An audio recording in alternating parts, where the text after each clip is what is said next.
Recuerda que puedes escuchar este audio horas antes de su estreno y sin publicidad suscribiéndote en cesarvidal.tv.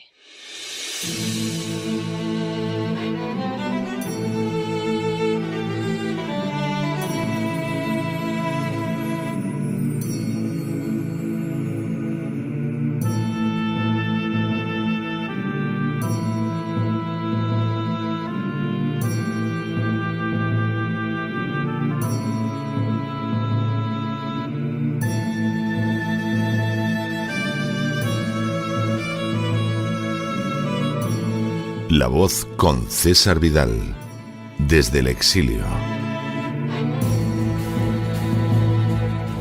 Buenos días, muy buenas tardes, muy buenas noches y muy bienvenidos a esta nueva singladura de La Voz. Soy César Vidal, hoy es el jueves 12 de noviembre de 2020 y me dirijo a los hispanoparlantes de ambos hemisferios, a los situados a uno y otro lado del Atlántico y, como siempre, lo hago desde el exilio. Corría el año 1917 y más concretamente el mes de febrero, cuando todo se manifestaba tranquilo en el interior de Rusia. A diferencia de Alemania y Francia, que tenían al 20% de su población masculina adulta combatiendo en el frente, o de Gran Bretaña, que tenía al 13%, Rusia solo había movilizado al 9% de su población adulta masculina. La situación de escasez también era menor en Rusia que en otras naciones sumidas en el conflicto, que conocemos como Primera Guerra Mundial. No solo eso, el general alemán Ludendorff podía escribir en esos días que cuando se produjera la ofensiva de primavera rusa, el frente se desplomaría y el imperio de los zares se apoderaría de las naciones situadas a orillas del Danubio. De hecho, para marzo o abril de 1917 era más que previsible que las tropas rusas llegaran hasta Constantinopla tras derrotar a los turcos y liberaran a la antigua capital del Imperio bizantino de un dominio musulmán de siglos. Esa perspectiva de victoria, que habría convertido a Rusia en la primera potencia europea, se colapsó de la manera más inesperada en febrero de 1917. Todavía el 22 de febrero, el zar Nicolás II abandonó tranquilamente San Petersburgo, la capital del Imperio ruso, para dirigirse a Mogilov.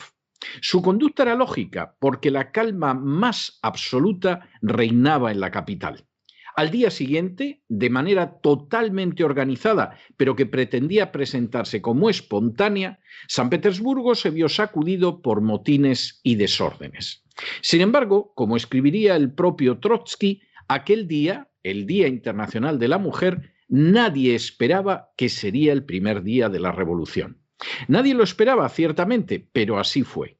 A los 3 días de la marcha del zar, más de 250.000 de personas había ido a la huelga en San Petersburgo y se produjo el primer derramamiento de sangre con la muerte de un oficial de policía en la plaza de Znamenskaya. Apenas unas horas después, un golpe totalmente inesperado derrocó al zar y la nación se vio sumergida en una revolución a la que seguiría un golpe de estado bolchevique en octubre del mismo año y luego una terrible guerra civil que desembocaría en la creación del primer estado totalitario de la historia. Durante décadas se multiplicarían las presuntas explicaciones sobre aquel trágico fenómeno, repitiendo machaconamente las referencias a un alzamiento popular espontáneo. La realidad era que aquel horror indescriptible, que se llevaría por delante decenas de millones de vidas humanas, había sido planeado, dirigido y desatado a miles de kilómetros de distancia de Rusia, y que sus responsables conseguirían mantenerse totalmente ocultos durante décadas. En las últimas horas hemos tenido nuevas noticias sobre acciones subversivas que sacuden de la manera más trágica la vida de las repúblicas hispanoamericanas. Sin ánimo de ser exhaustivos, los hechos son los siguientes. Primero, miles de venezolanos se han encaminado hacia Colombia, donde empiezan a reactivarse distintos sectores de la economía tras el fin del confinamiento impuesto por el coronavirus. Segundo, así lo había previsto ya el director de Migración Colombia, Juan Francisco Espinosa, en septiembre, cuando también anunció que cada inmigrante venezolano que volviera traería consigo al resto de su núcleo familiar o vendría acompañado por 2 o 3 vecinos y amigos. Tercero, ni la amenaza de un contagio por coronavirus ni el cierre de frontera ordenado desde mediados de marzo por el gobierno debido a la emergencia sanitaria han sido obstáculo para el avance de los inmigrantes ilegales que han cruzado las trochas entre Cúcuta, en norte de Santander, y San Antonio del Táchira y Ureña, y entre Paraguachón, corregimiento de Maicao en La Guajira, y el estado Zulia, donde existen al menos 180 pasos clandestinos. Cuarto, este movimiento de inmigración ilegal va unido al contrabando de armas y drogas, impulsado por organizaciones delictivas colombianas y venezolanas, así como por la misma Guardia Nacional venezolana. Quinto, el ejército y la policía colombianos han intentado evitar esta inmigración ilegal mediante el despliegue de centenares de sus hombres en la denominada Operación Muralla, pero se ven impotentes para detener la inmigración ilegal y los delitos relacionados con la misma, que no pocas veces afectan también a los mismos inmigrantes ilegales. Sexto, con este panorama de fondo, la Open Society de George Soros, con bases en Barranquilla y Atlántico, está apoyando la masiva inmigración ilegal en Colombia y reforzándola con programas específicos.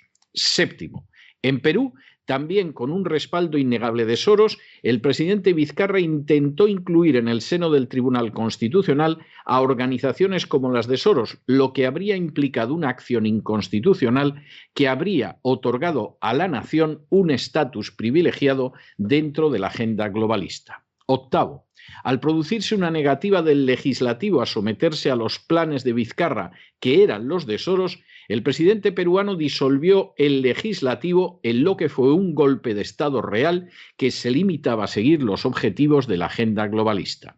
Noveno, a continuación, Perú ha sufrido la peor gestión de la crisis del coronavirus, con la excepción de la protagonizada en España por el gobierno socialcomunista de Pedro Sánchez.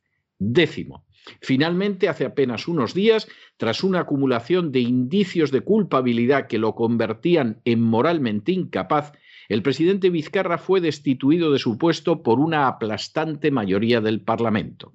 Este hecho se llevó a cabo de manera totalmente legal.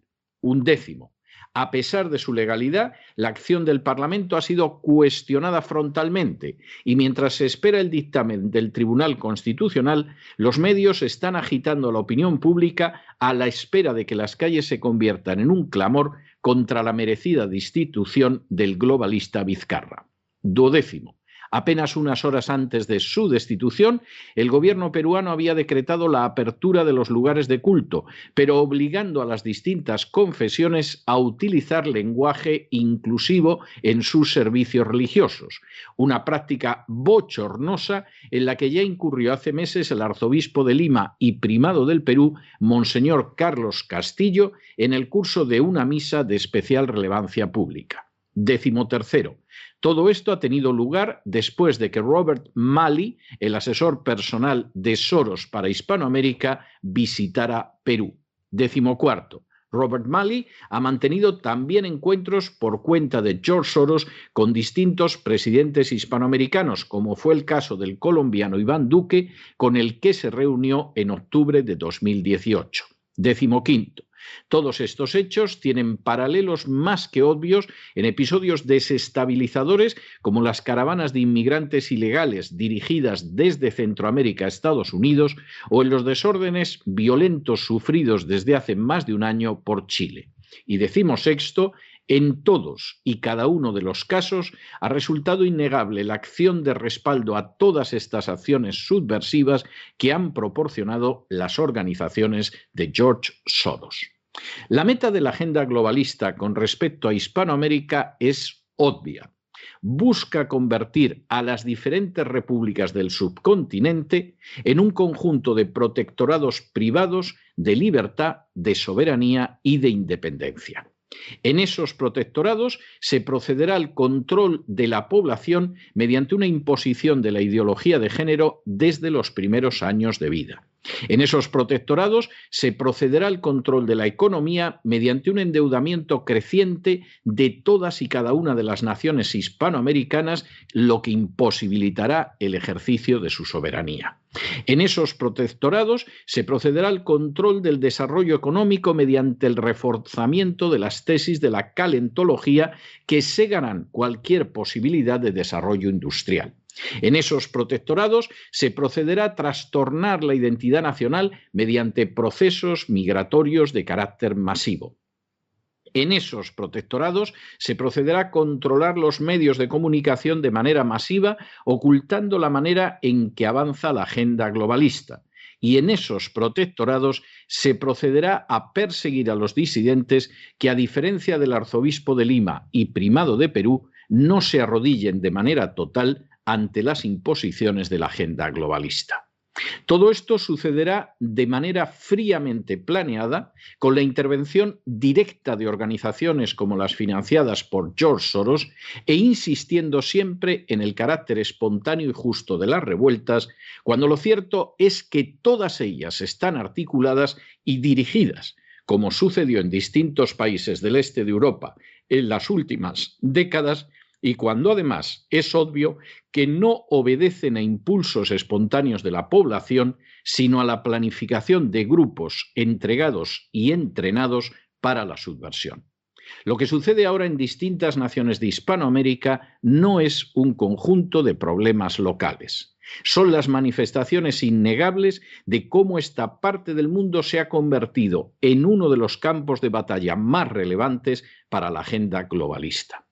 Ese campo de batalla, carente de bases objetivas para la subversión, recuerda trágicamente a aquella Rusia de 1917 que estaba a punto de liberar Constantinopla de un dominio musulmán de siglos y que sin embargo se desplomó política y militarmente por la acción de grupos subversivos, sufriendo al final la implantación del primer estado totalitario de la historia. De aquello en que deriven las acciones subversivas que padece Hispanoamérica dependerá si lo que viene a continuación es el totalitarismo encarnizado de la Agenda 2030 o, por el contrario, un futuro en paz y libertad. Mientras tanto, en el tiempo que han necesitado ustedes para escuchar este editorial, la deuda pública española ha aumentado en más de 5 millones de euros y una parte va precisamente para que Pablo Iglesias, vicepresidente del Gobierno, impulse la Agenda 2030. Muy buenos días, muy buenas tardes, muy buenas noches. Les ha hablado César Vidal desde el exilio. Que Dios los bendiga.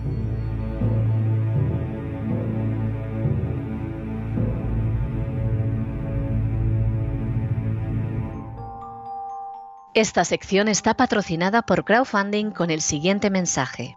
Nuestro Señor Jesucristo, el único Dios verdadero, es misericordioso y nuestro Salvador.